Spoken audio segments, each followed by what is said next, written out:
मोरबी में plastic factory में भीषण आग लग गई। आग से भारी नुकसान की आशंका है। 12 घंटे से ज्यादा समय से रेस्क्यू ऑपरेशन जारी है।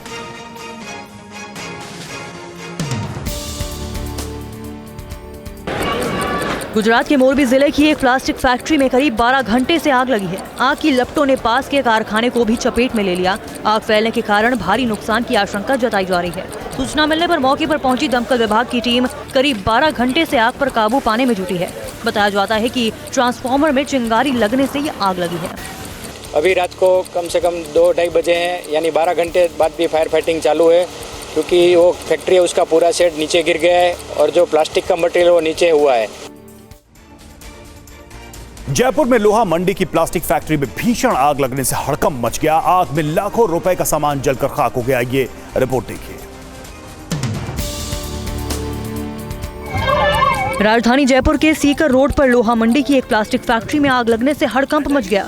आग लगने की सूचना पर स्थानीय थाने की पुलिस और दमकल की करीब आधा दर्जन गाड़ियां मौके पर पहुंची और आग पर काबू पाने में जुट गई।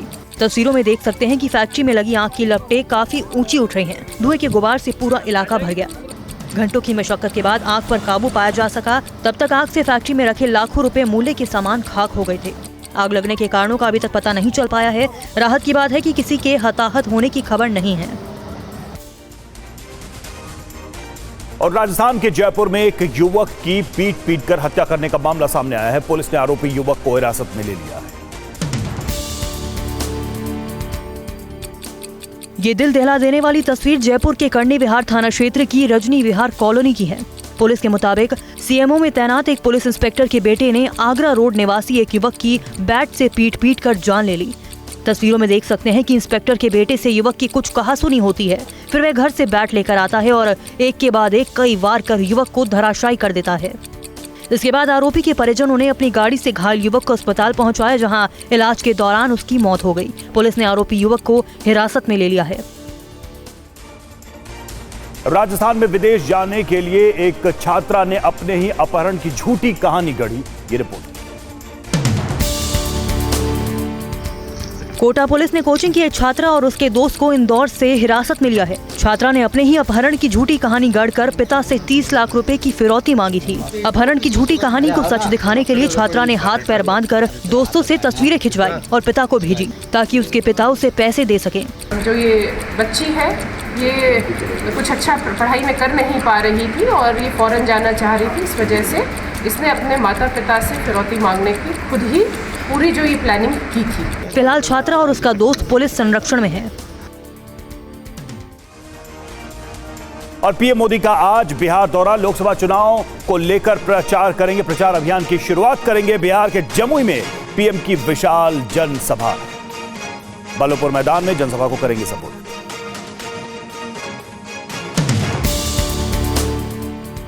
पीएम मोदी आज लोकसभा चुनाव के लिए बिहार के जमुई से चुनावी अभियान का आगाज करेंगे। पीएम जमुई के बल्लोपुर मैदान में जनसभा को संबोधित करेंगे। हिंदुस्तानी आवाम मोर्चा अध्यक्ष जीतन राम मांझी ने पीएम मोदी का स्वागत किया। अटेंड करने के लिए सबसे पहले जमुई का कार्यक्रम उनका है और हम स्वागत करते हैं। उनका कहना है कि अब की बार 400 पर और बिहार के लोगों का कहना है कि 400 सीट पर हम लोग जीतेंगे। बिहार की जमुई लोकसभा सीट पर पहले चरण में 19 अप्रैल को मतदान होगा। इस सीट पर चिराग पासवान के जीजा अरुण भारती का मुकाबला आरजेडी की अर्चना रविदास से हो रहा है। और पीएम आज कूच बिहार में करेंगे चुनाव प्रचार। रास मेला मैदान में होगी पीएम की जनसभा। कूच बिहार में आज ममता बनर्जी की भी रैली।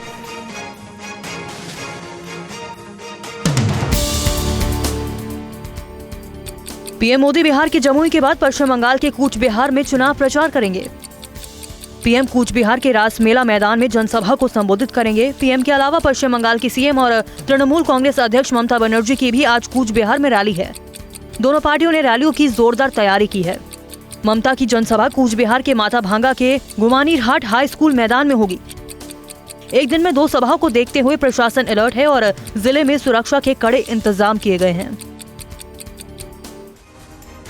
और पीएम के बंगाल दौरे से पहले सीएम ममता ने जलपाईगुड़ी में चाय बागान श्रमिकों से बात की, तो टीएमसी नेता शशि पांजा ने पीएम से कई मुद्दों पर जवाब मांगा। पश्चिम बंगाल की मुख्यमंत्री ममता बनर्जी ने जलपाईगुड़ी में चाय बागान में श्रमिकों से मुलाकात और बात की। इससे पहले उन्होंने जलपाईगुड़ी में एक चाय की दुकान पर चाय भी बनाई। टीएमसी नेता शशि पांजा ने पीएम से कई मुद्दों पर जवाब मांगा है। बंगाल में तभी आते हैं जब इलेक्शन होता है, जब निर्वाचन होता है, तो उसके लिए निर्वाचन मंत्री भी हम लोग बोले हैं कि बंगाल को उसके पैसे नहीं मिले, वो 100 दिन के हो या गरीब जनता की घर बनाने के लिए नहीं मिले, तो ये दोनों विपरीत व्याख्या है। प्रधानमंत्री तो जवाब दे। वायनाड में आज के सुरेंद्रन का नामांकन, केंद्रीय मंत्री स्मृति ईरानी होंगी शामिल। नामांकन के बाद स्मृति करेंगी रोड शो।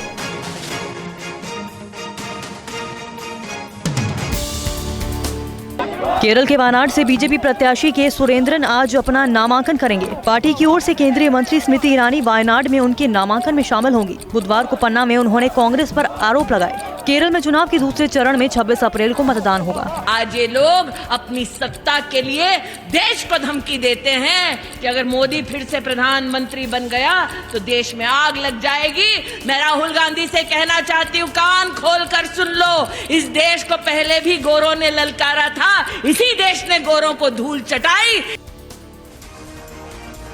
और लोकसभा चुनाव के लिए महाराष्ट्र में कांग्रेस अध्यक्ष मल्लिकार्जुन खड़गे, राहुल गांधी और प्रियंका चुनाव प्रचार करेंगे। पार्टी पहले चरण के लिए प्रचार में तेजी ला रही है।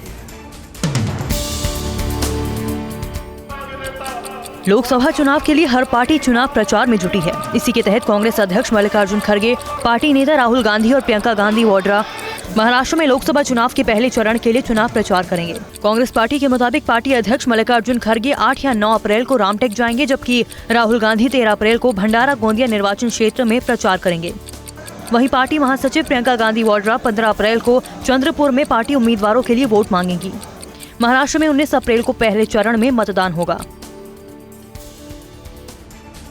और इस बीच बड़ी खबर आपको बताएं, गृह मंत्री का आज से 2 दिन का तमिलनाडु दौरा। 2 दिन में 4 रोड शो करेंगे अमित शाह। आज शाम को बीजेपी कार्यकर्ताओं के साथ बैठक भी करेंगे गृह मंत्री अमित शाह।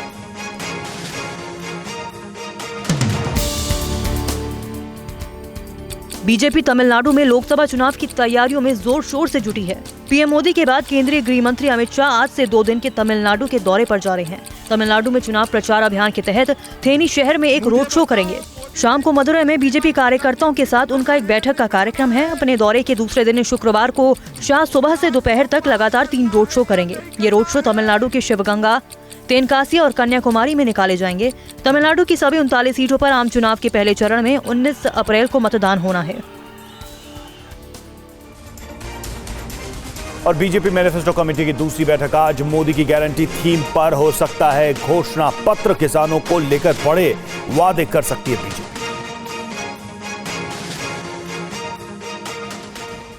और लोकसभा चुनाव के लिए बीजेपी का घोषणा पत्र जल्द जारी हो सकता है। इसी को लेकर आज पार्टी की घोषणा पत्र समिति की अहम बैठक है। आज बीजेपी की घोषणा समिति की दूसरी बैठक है। जानकारी के मुताबिक घोषणा पत्र की थीम मोदी की गारंटी और विकसित भारत 2047 हो सकती है। माना जा रहा है कि घोषणा पत्र में ज्ञान पर फोकस किया जाएगा। ज्ञान यानी गरीब, युवा, अन्नदाता और नारी शक्ति। माना जा रहा है कि बीजेपी घोषणा पत्र में इन 4 वर्गों के लिए कई महत्वपूर्ण वादे कर सकती है। घोषणा पत्र के लिए रक्षा मंत्री राजनाथ सिंह की अध्यक्षता में बीजेपी ने 27 सदस्यीय टीम का भी गठन किया है। पार्टी मैनिफेस्टो में पिछले 10 साल के सरकार के कामकाज का ब्यौरा और पूरे किए गए वादों का जिक्र भी किया जा सकता है।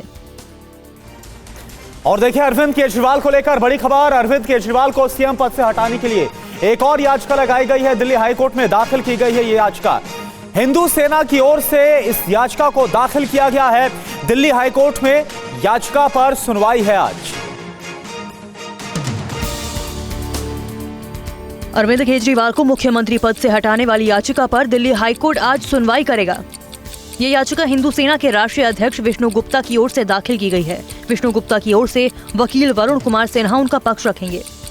याचिका में केजरीवाल को मुख्यमंत्री पद से बर्खास्त करने के लिए एलजी को आदेश जारी करने की मांग की गई है। याचिका में कहा गया है कि संविधान में ऐसी कोई कल्पना नहीं है कि एक सीएम की गिरफ्तारी की स्थिति में न्यायिक या पुलिस हिरासत से सरकार चलाई जाए। और जेल से निकलते ही संजय सिंह ने बीजेपी पर जोरदार प्रहार किया। उन्होंने साफ कहा कि आम आदमी पार्टी किसी से डरने वाली नहीं। दिल्ली शराब नीति मामले में आम आदमी पार्टी सांसद संजय सिंह तिहाड़ से 6 महीने बाद बाहर आने के तुरंत बाद पार्टी कार्यकर्ताओं को संबोधित करते हुए बीजेपी पर जमकर बरसे। उन्होंने कहा कि ये जश्न का नहीं, जंग का समय है। तो मैंने भाजपाइयों के लिए नारा बनाया है, जो जितना बड़ा भ्रष्टाचारी वो उतना बड़ा पदाधिकारी। संजय सिंह ने कहा कि आम आदमी पार्टी के प्रत्येक कार्यकर्ता को संघर्ष के लिए तैयार रहना चाहिए।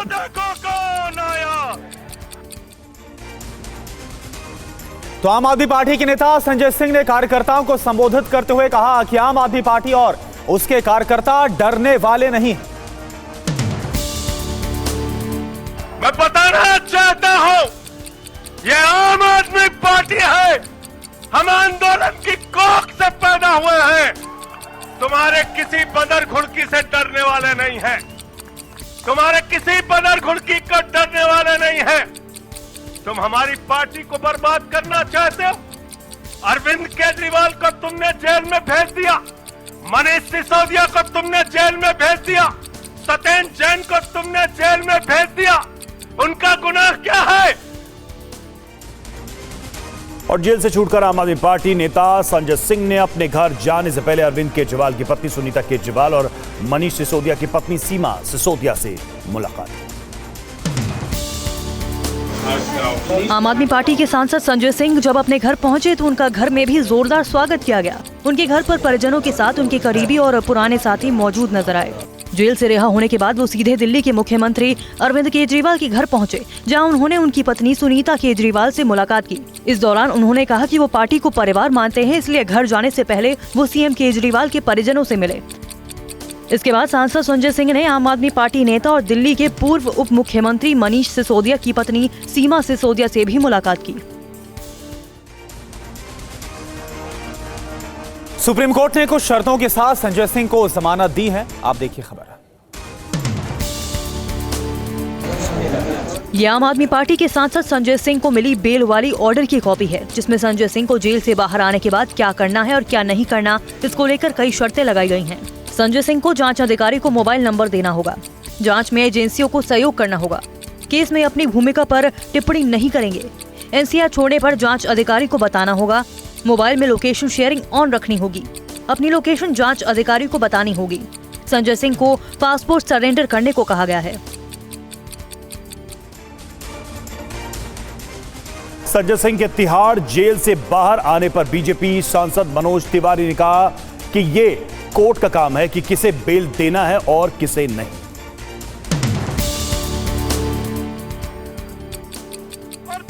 आम आदमी पार्टी सांसद संजय सिंह को शराब घोटाला मामले में बेल मिलने पर बीजेपी नेता मनोज तिवारी ने कहा कि उन्हें सशर्त बेल मिली है। जेल भेजना और बेल देना कोर्ट का काम है और हम कोर्ट के हर फैसले का स्वागत करते हैं। तो अब तो बेल मिल गई उनको, हालांकि मिली बेल है, वो शराब घोटाले से रिहा नहीं हुए हैं, लेकिन उत्सव ऐसा मना रहे हैं लोग जैसे लगता है कि पूरे शराब कांड से बरी हो गए। इधर कांग्रेस नेता रणदीप सुरजेवाला के किस बयान पर हंगामा और सियासत हो रही है, जानने के लिए आप देखिए ये रिपोर्ट। कांग्रेस नेता रणदीप सुरजेवाला ने हरियाणा के कैथल में चुनाव प्रचार के दौरान अभिनेत्री हेमा मालिनी को लेकर अभद्र टिप्पणी की। एमएलए एमपी क्यों बनाते हैं? ताकि वो हमारी आवाज उठा सके, हमारी बात मनवाए, इसीलिए बनाते होंगे। कोई हेमा मालिनी तो है नहीं जो बनाते होंगे, फिल्म स्टार तो है नहीं, हम तो। इसके बाद मंडी से बीजेपी प्रत्याशी कंगना रनौत ने बयान दिया। उन्होंने कहा कि बात मोहब्बत की दुकान खोलने की हुई थी, लेकिन कांग्रेस नफरत की दुकान खोल बैठी है। महिलाओं के प्रति गिरी हुई सोच रखने वाले कांग्रेस के नेता हताशा और कुंठा में अपने चरित्र का दिन ब दिन पतन कर रहे हैं। और संजय निरुपम पर कांग्रेस का एक्शन। संजय निरुपम को पार्टी से निकाला गया। पार्टी विरोधी बयानबाजी के चलते कार्रवाई की गई। कांग्रेस से 6 साल के लिए निकाले गए संजय निरुपम। हमारे सहयोगी राजीव इस वक्त हमारे साथ जुड़े हुए, ज्यादा जानकारी के साथ। एक्शन लेते समय कांग्रेस की तरफ से राजीव क्या कहा गया है संजय निरुपम को लेकर और क्या प्रतिक्रिया कोई दी है संजय निरुपम ने? देखिए, साफ तौर पर कांग्रेस पार्टी का कहना है कि लगातार पिछले काफी समय से संजय निरुपम जो है पार्टी लाइन के खिलाफ जाकर मीडिया में बयानबाजी कर रहे थे, जिस वजह से पार्टी इस बात को लेकर काफी नाराज थी। कई नेताओं ने भी उनकी शिकायत की थी। इस वजह से उन्हें 6 साल के लिए पार्टी से निष्कासित किया गया है। हालांकि संजय निरुपम का कहना है कि उन्होंने जो बातें कही हैं वो कांग्रेस पार्टी के हित के लिए उन्होंने आवाज उठाई है और आज सुबह 11:30 बजे संजय निरुपम अपना अगला रुख स्पष्ट करेंगे। मीडिया के सामने वो अपनी बातें रखेंगे कि जो उनके ऊपर कार्रवाई की गई है, क्यों की गई है और वो क्या चाहते हैं और आगे की रणनीति भविष्य की क्या है, क्योंकि ये जानकारी सामने आ रही कि संभवतः वो शिवसेना एकनाथ शिंदे ग्रुप ज्वाइन कर सकते हैं या फिर उत्तर पश्चिम। तो इंतजार करना होगा कि संजय निरुपम क्या रिएक्ट करते हैं कांग्रेस की तरफ से इस कार्रवाई के बाद। शुक्रिया आपका इस अपडेट के लिए। और चलिए बात करते हैं बिहार की पूर्णिया सीट की, जो कि काफी हॉट सीट बनी हुई है। दरअसल बिहार के पूर्णिया लोकसभा की सीट से आज पप्पू यादव भी नामांकन दाखिल करेंगे। नामांकन से पहले उन्होंने कहा कि वो किसी भी कीमत पर पूर्णिया को नहीं छोड़ने वाले। कांग्रेस नेता पप्पू यादव आज पूर्णिया सीट पर अपना नामांकन दाखिल करने जा रहे हैं। कि यदि आपको लगता हो कि कांग्रेस क्यों ज्वाइन की, यदि लालू यादव जी के मन में किसी बात की ठेस हो तो आप हमको पूर्णिया दे दीजिए और लालटेन से दे दीजिए, हमको कोई दिक्कत नहीं। मैं लालटेन, लेकिन पूर्णिया नहीं छोड़ूंगा। मधेपुरा में आप किसी को लड़ाइए। पप्पू यादव ने केरल के वायनाड का उदाहरण देते हुए पूर्णिया नहीं छोड़ने का ऐलान किया। इससे पहले बुधवार को आरजेडी प्रत्याशी बीमा भारती ने पूर्णिया सीट से अपना नामांकन दाखिल कर दिया। और बिहार के पूर्व उप मुख्यमंत्री और सांसद सुशील कुमार मोदी दिल्ली के एम्स में जांच करवाने के बाद पटना पहुंचे। वो कैंसर नामक घातक बीमारी से परेशान। बीजेपी नेता सुशील मोदी 6 महीने से कैंसर से पीड़ित हैं। कल वो एम्स में जांच के बाद पटना पहुंचे। इससे पहले सोशल मीडिया के जरिए उन्होंने कहा था कि इस बार लोकसभा चुनाव में कुछ नहीं कर पाऊंगा, पीएम को सब कुछ बता दिया है। देश, बिहार और पार्टी का आभार। आरजेडी सुप्रीमो लालू यादव ने सुशील मोदी की बीमारी पर दुख व्यक्त किया। उन्होंने कहा कि भाई सुशील मोदी की स्वास्थ्य संबंधी खबर सुन हैरान और दुखी हूँ। 50 वर्षों से उन्हें जानता हूँ। वो जुझारू और संघर्षशील प्रवृत्ति के धनी है। परमपिता से उनके अच्छे स्वास्थ्य की मंगल कामना करता हूँ। और वहीं बीएसपी की बात की जाए तो बीएसपी ने उत्तर प्रदेश में लोकसभा के प्रत्याशियों की नई लिस्ट को जारी किया है। आप देखें किसको कहां से टिकट मिला। बीएसपी ने जारी की अपनी तीसरी लिस्ट में 12 उम्मीदवारों का ऐलान किया। नंदकिशोर पुंडीर गाजियाबाद से, जबकि हितेंद्र कुमार उर्फ बंटी उपाध्याय अलीगढ़ से बीएसपी उम्मीदवार हैं।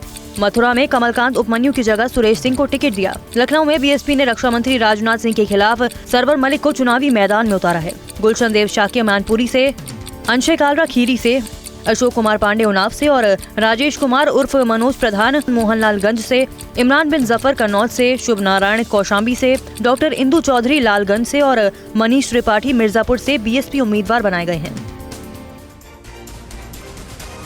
और ओलंपिक पदक विजेता और कांग्रेस नेता विजेंद्र सिंह ने बीजेपी का दामन थाम लिया है। उन्होंने कहा कि अब भारतीय खिलाड़ियों को विदेशों में ज्यादा सम्मान मिल रहा है। लोकसभा चुनाव से ठीक पहले अंतर्राष्ट्रीय मुक्केबाज विजेंद्र सिंह ने कांग्रेस को बड़ा झटका दिया। उन्होंने कांग्रेस छोड़कर बीजेपी का दामन थाम लिया है। उन्होंने कहा कि बीजेपी में शामिल होना घर वापसी जैसा है। इंग्लिश में कहावत है गुड टू बी बैक, तो काफी अच्छा लग रहा है। और जिस तरह से मान सम्मान खिलाड़ियों का देश विदेश में बढ़ा है वो काबिले तारीफ है। विजेंद्र सिंह ने दिल्ली में बीजेपी मुख्यालय में पार्टी के राष्ट्रीय महासचिव विनोद तावड़े की मौजूदगी में पार्टी की सदस्यता ग्रहण की। इधर असम की बात की जाए तो असम में चुनावी बयार गर्म है। जोरहाट लोकसभा सीट से कांग्रेस उम्मीदवार गौरव गोगोई ने चुनाव प्रचार के दौरान स्थानीय लोगों के साथ डांस भी किया। देखिए आप तस्वीरें। चुनाव नजदीक आते ही कई उम्मीदवार अपने अनोखे अंदाज से सुर्खियों में आने लगते हैं। इनमें से एक है जोरहाट लोकसभा क्षेत्र से कांग्रेस उम्मीदवार गौरव गोगोई। जोरहाट लोकसभा क्षेत्र में चुनाव प्रचार के दौरान कांग्रेस उम्मीदवार गौरव गोगोई ने स्थानीय लोगों के साथ नृत्य किया। स्थानीय वाद्य यंत्र ताला, गोगोना और बांस के वाद्य यंत्र टोका की धुन पर स्थानीय लोगों के साथ गौरव गोगोई खूब थिरके। पिछले 2 चुनावों में जोरहाट लोकसभा सीट पर बीजेपी का कब्जा रहा है। 2014 में बीजेपी के कामाख्या प्रसाद और 2019 में तपन कुमार गोगोई ने जीत हासिल की है। और श्री कृष्ण जन्मभूमि और शाही ईदगाह विवाद, इलाहाबाद हाईकोर्ट में इस पर आज होगी सुनवाई। हिंदू पक्ष की ओर से पेश किए जाएंगी दलीलें। ईदगाह मस्जिद कमेटी ने कोर्ट में पक्ष रखा है।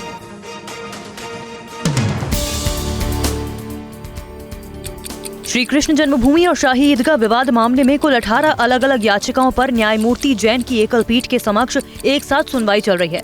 सुनवाई के दौरान श्री कृष्ण कूप की पूजा की मांग वाली याचिका पर कोर्ट में काफी देर तक बहस हुई। अब इस मामले में न्यायमूर्ति मयंक कुमार जैन की एकल पीठ के सामने हिंदू पक्ष आज अपना पक्ष रखेगा। गौरतलब है कि पिछली सुनवाई के दौरान ईदगाह मस्जिद कमेटी के अधिवक्ताओं ने अपना पक्ष रखा था। हिंदू पक्ष का दावा है कि मंदिर की भूमि पर शाही ईदगाह मस्जिद बनाई गई है। इसी के नीचे भगवान कृष्ण का वास्तविक जन्म स्थान है। उदयपुर से एक बड़ी खबर आ रही है, जहां पर रिहायशी इलाके में तेंदुआ घुस गया है। वन विभाग की टीम ने रेस्क्यू किया है इस तेंदुए को। घर में तेंदुए को देखकर अफरा तफरी मच गई। अपने अपने घरों की छतों पर लोग पहुंच गए।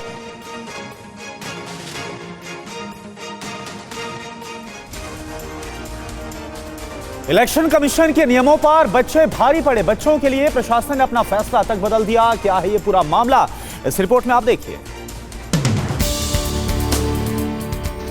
आम चुनाव के कारण फाजिल्का की काशीराम कॉलोनी के पार्क में हाथी की आकृति वाले एक स्लाइडर को प्रशासन ने ढक दिया। प्रशासन का तर्क था कि ये स्लाइडर बीएसपी का चुनाव चिन्ह हाथी को दर्शाता है।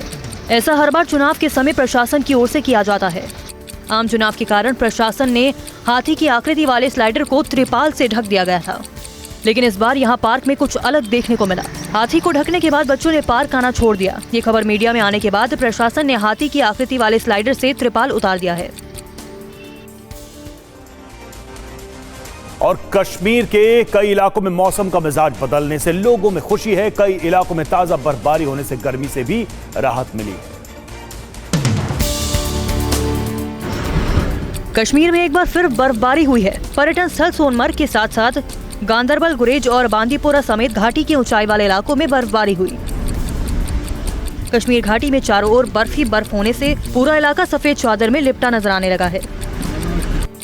बर्फबारी होने से पर्यटकों के चेहरे खिल उठे हैं। पर्यटन उद्योग से जुड़े लोगों में भी खुशी है।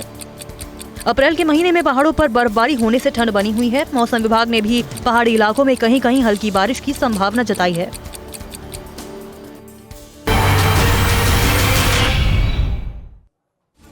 और देखिए एक बड़ी खबर प्रधानमंत्री मोदी के बिहार दौरे को लेकर है। पीएम मोदी का आज बिहार दौरा। लोकसभा चुनाव के प्रचार अभियान का आगाज बिहार में करेंगे आज प्रधानमंत्री मोदी। इस दौरे के साथ बिहार के जमुई में पीएम की विशाल जनसभा है। बल्लोपुर मैदान में जनसभा को संबोधित करेंगे पीएम मोदी।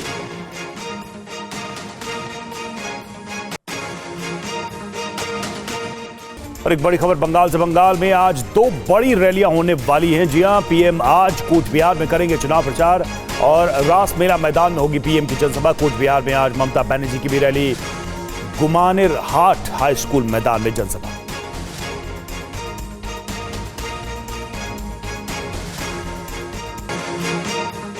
राजस्थान के सरकारी दफ्तरों में ड्रेस कोड लागू। सरकारी दफ्तरों में जीन्स टी शर्ट पहनने पर बैन। संयुक्त शासन सचिव ने जारी किया है आदेश।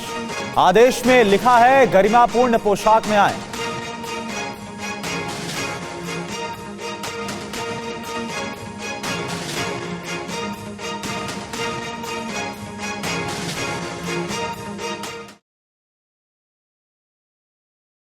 स्वागत है आपका हमारे इस बिल्कुल नए शो में जिसका नाम है एजेंडा फुल एंड फाइनल। जी हां, सुबह देश और दुनिया की हर खबर होगी आपके सामने विश्लेषण के साथ बिल्कुल अलग अंदाज में। इस शो में खबरों की रफ्तार भी है और खबरों का विस्तार भी है।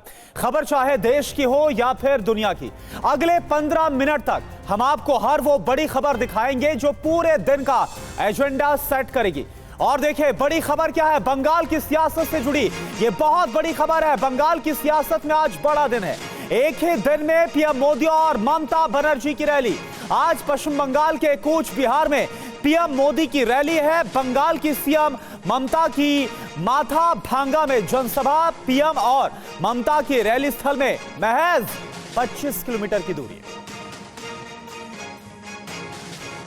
तो एक ही जिले में आज 2 बड़ी रैलियां होनी है, चुनाव रैलियां होनी है। और बंगाल के कूच बिहार में आज पीएम और ममता की रैली होनी है। दोनों के रैली स्थल में सिर्फ 25 किलोमीटर का ही फासला है, लेकिन ममता बंगाल की 42 सीटों पर अपना दांव ठोक रही हैं, जिसके लिए बीजेपी टीएमसी दोनों ने पूरी ताकत लगा दी, पूरी ताकत झोंक दिया और उसी ताकत का आज एक तरीके से प्रदर्शन दोनों की तरफ से होना है कूच बिहार में। तो कूच बिहार के रास मेला मैदान में पीएम मोदी की दोपहर 3 बजे के करीब ये रैली होगी। तो ममता की रास मेला मैदान से 25 किलोमीटर की दूरी है माथाभांगा, जहां पर रैली होने वाली, और ये लड़ाई है बंगाल की 42 लोकसभा सीटों की। बीजेपी और टीएमसी की तैयारी जोरों पर है। जिले के बाहर से अतिरिक्त फोर्स को मंगाया भी गया है। 500 अतिरिक्त जवानों को तैनात करने का फैसला किया गया है। कूच बिहार से रविशंकर दत्ता इस वक्त हमारे साथ जुड़े हुए हैं। रविशंकर, आज माहौल, जो सियासी माहौल है, कितना गर्म होने वाला है बंगाल में? एक तरफ प्रधानमंत्री मोदी की रैली और दूसरी तरफ महज कुछ ही दूरी पर ममता बनर्जी मौजूद रहेंगी। जी बिल्कुल, कूच बिहार में आज हाई वोल्टेज दिन है। एक ही जिला पे ममता बनर्जी और नरेंद्र मोदी दोनों ही हैं। आज 3:30 बजे नरेंद्र मोदी का यहाँ पे जो रैली है, मैं जहाँ पे खड़ा हूँ यहाँ से 2 से अढ़ाई मिनट का रास्ता है, वहाँ पे उनका रैली है। ममता बनर्जी का रैली है माथाभांगा पे, जो कि यहाँ से 25-30 किलोमीटर का दूरी है। उनका रैली है, ममता बनर्जी का रैली है 12:30-1 बजे और पीएम मोदी का रैली है 3:45 को। अब ये कूच बिहार क्यों इंपॉर्टेंट हो जाता है? एक ही दिन में देश के 2 बड़े नेता, प्रधानमंत्री यहाँ पे पहुंच रहे हैं। ममता बनर्जी यहाँ पे पहुंची हुई है। क्या कारण है? यहाँ पे केंद्रीय जो हमारा मंत्री है, home minister of the state Nisith Pramanik, उनका आज यहाँ पे कैंडिडेट है और उनके खिलाफ यहाँ से कैंडिडेट जो है तृणमूल कांग्रेस के हैं। लेकिन मेन फाइट है उनका उदयन गुह से। लगातार हम लोग देखे पहले चुनावी जो फाइट जो यहाँ पे हाथापाई हुआ था वो कूच बिहार में हुआ था। रविशंकर, आप नजर बनाए रखे, क्या बयान आते हैं आज दोनों जनसभाओं से, इस पर भी हमारी नजर रहेगी। और देखिए, पश्चिम बंगाल की सीएम ममता बनर्जी भी मिशन 42 पर हैं और पूरे राज्य के दौरे कर रही हैं। सीएम ममता जलपाईगुड़ी के दौरे पर थी। इस दौरान उन्होंने चाय बागान में श्रमिकों से मुलाकात की, मजदूरों से मिलकर उनका हालचाल जाना। ये तस्वीरें आप देखिए चाय बागान में जब पहुंची ममता बनर्जी।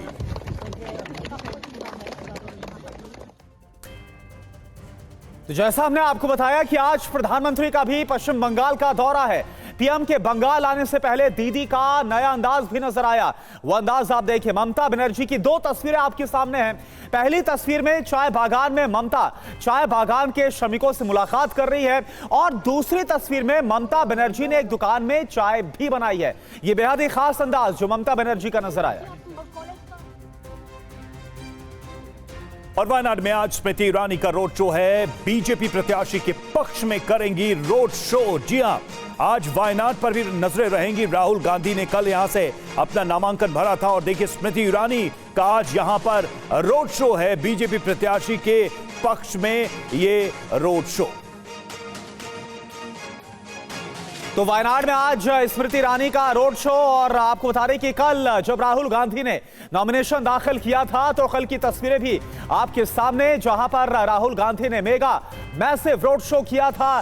प्रियंका गांधी भी उनके साथ, केसी वेणुगोपाल भी उनके साथ मौजूद थे। और आज के सुरेंद्रन, जो कि वायनाड से बीजेपी के प्रत्याशी हैं, उनके पक्ष में स्मृति ईरानी रोड शो करते हुए नजर आएंगे। और रोड शो से पहले स्मृति ईरानी ने क्या कहा, यह भी आप देखिए। सुना है कुछ लोग वायनाड अपना पर्चा भर रहे हैं, वहां मेरे प्रदेश अध्यक्ष उसके सामने चुनाव लड़ रहे हैं और कह रहे हैं अब गत इतनी हो गई है उनकी राजनीति की कि आतंकवादी संगठनों से वो सहायता मांग रहे हैं। तो देखिए रोड शो की तैयारी, लेकिन उसके पहले स्मृति ईरानी ने ताल ठोक दिया है वायनाड के लिए और सीधे तौर पर यह बीजेपी की तरफ से कांग्रेस के ऊपर जबरदस्त हमला है। अब देखिए बीजेपी और कांग्रेस की हम बात करें तो आज स्मृति का 3 किलोमीटर का रोड शो, कल राहुल ने 1 किलोमीटर लंबा रोड शो किया। आज के सुरेंद्र नामांकन भरेंगे वायनाड से, कल राहुल गांधी ने यहां से पर्चा भरा है। आज के सुरेंद्रन के साथ स्मृति ईरानी रहेंगी तो कल राहुल के साथ प्रियंका मौजूद थी और सुरेंद्रन पहली बार वायनाड से चुनाव लड़ेंगे। राहुल दूसरी बार इस बार वायनाड से उम्मीदवार हैं और सुरेंद्र 2019 में पथाना मल्थिट्टा से हारे थे। राहुल 2019 में अमेठी से हारे थे। यानी कि 2019 की बात करें, अमेठी में जो चुनौती स्मृति ईरानी ने दी थी, स्मृति ईरानी एक बार फिर से मौजूद होंगी वायनाड में।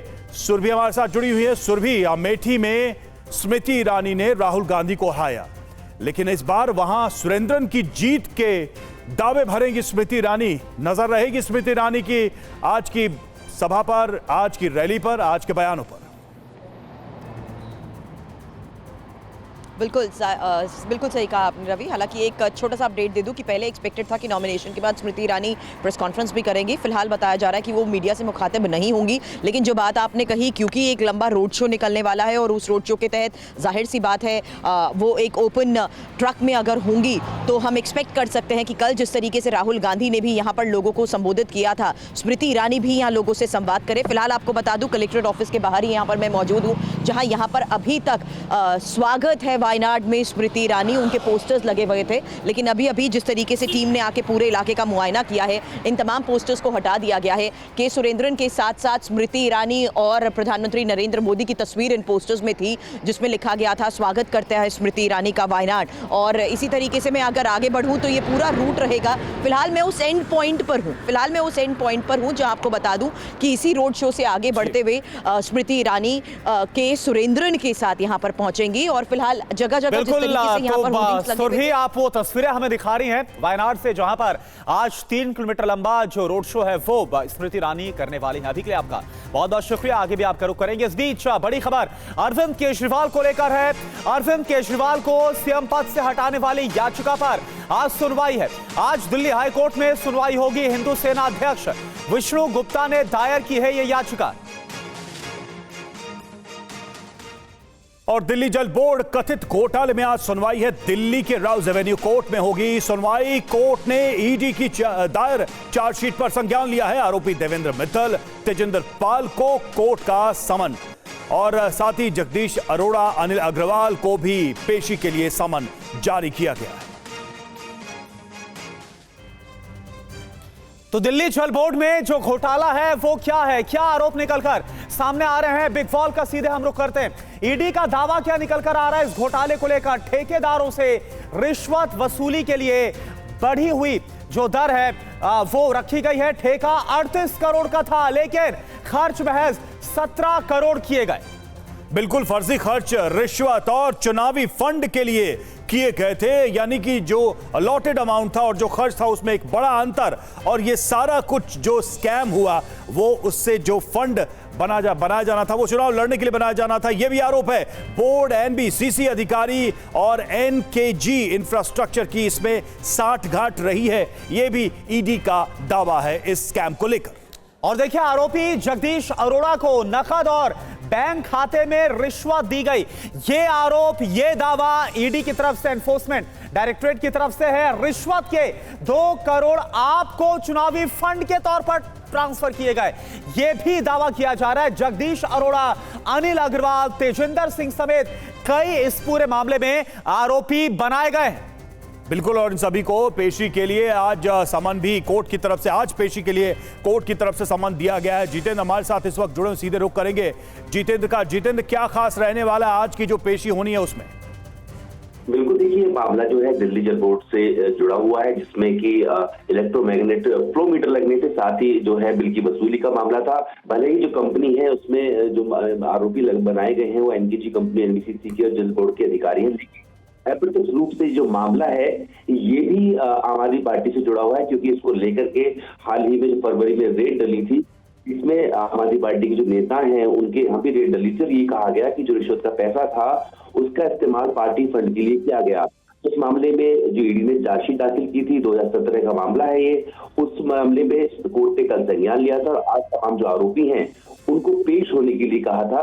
तो ऐसे में आम आदमी पार्टी की मुश्किल इसमें बढ़ सकती है, क्योंकि भले ये मामला जो है गिरफ्तारियां हुई थी वो दिल्ली जल बोर्ड के पूर्व कर्मचारी थे, बड़े पद के अधिकारी थे, एनकेजी कंपनी के थे, एनबीसीसी के थे, लेकिन जो रेड पड़ी थी उसमें आम आदमी पार्टी के नेता भी जुड़े हुए थे। शुक्रिया जितेंद्र आपका इस जानकारी के लिए, इस अपडेट के लिए।